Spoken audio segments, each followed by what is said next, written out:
কি হলো, ভিডিওটাকে ঠেলে উপর দিকে সরিয়ে দিচ্ছ? তাতে কি আমার লোকসান হচ্ছে নাকি তোমার লাভ হচ্ছে? আমি বলবো, যদি তুমি তোমার লাভ খুঁজতে চাও তাহলে তোমাকে অন্যের ভিডিও দেখতে হবে।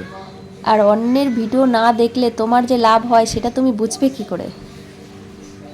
আর অন্যের ভিডিও দেখবে না, আর তুমি বলবে অন্যেরা কি কীরকম ভিডিও করে, তাতেই দেখি লাইক পড়ে, কমেন্ট আসে, কত কত ভিউজ আসে। কেন আসে জানো তো? তারা অন্যের ভিডিও দেখে, সেই কারণেই আসে। আর তুমি যদি অন্যের ভিডিও না দেখো, তোমার ভিডিও কেউ দেখবে?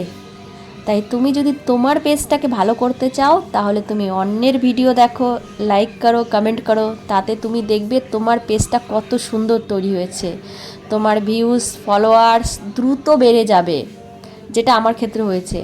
আমি জানো তো আগে অন্যের ভিডিও দেখতাম, লাইক করতাম না, লাইক যেহেতু করতাম না, কমেন্ট তো দূরের কথা। কিন্তু তারপরে যখন আমি ভিডিওতে অনেক ভিডিও দেখেছি, মানে দাদাভাই অনেক দিদিভাইরা বলে যে যত বেশি অন্যের ভিডিও দেখবে, লাইক করবে, কমেন্ট করবে, তত তোমার ফলোয়ার্স বাড়বে, তোমার পেজটা তত বেশি ভালো হবে। এরপর থেকে আমি অন্যের ভিডিও দেখি, সম্পূর্ণ ভিডিওটাই দেখি, তারপরে লাইক করি, একটা কমেন্ট করি, তারপরে নিচে যারা মানে অনেকেই কমেন্টের রিপ্লাই দেয় তাদেরকেও একটা লাভ রিয়াক্ট দিয়ে আসি। তাতে আমার পেজটা কি বলবো, মানে 2-3 দিনের মানে মধ্যে এত সুন্দর পেজ তৈরি হয়েছে। তাই বলছি, আমি যে এই লাভটা খুঁজে পেয়েছি তোমরাও সেটা করো, তাহলে দেখবে তোমাদের পেজটাও ভালো হবে।